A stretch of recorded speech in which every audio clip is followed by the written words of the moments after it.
2024 is almost certain to be the hottest on record for the planet, just a year after 2023 captured that record. We've seen our fair share of that warmth here in the inland Northwest. 2024 was one of the warmest years in the city's history.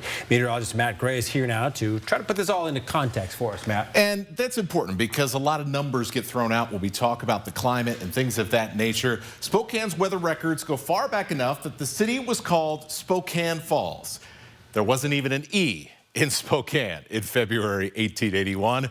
Almost 144 years later, the Spokane weather record, it's one of the oldest in the Pacific Northwest. So being warmer than 140 other years of historic weather, which is what we were this year, is a pretty big deal.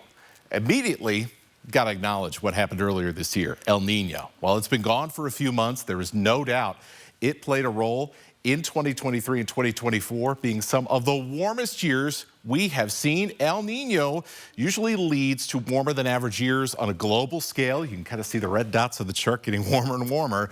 And you've got three recent examples here in local records of El Nino helping to warm up the inland Northwest. A lot more red than blue on that top 10 chart.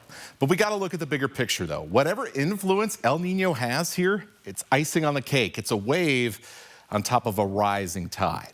7 out of the last 12 months, we're in the hottest 20% of the overall climate record. Perhaps more critically, only last January here was in the bottom 50%, and only 5 months of this year fell into this gray area, the middle 50% of the total record for months. What we would consider reasonably average or normal weather. That means you've got a whole lot of this year that was in that top 25%. It is easy to talk about climate change when we look at the extremes. You know, there's not a lot of nuance when you take a look at two of the hottest days on record that happened this past summer. That's pretty easy to understand.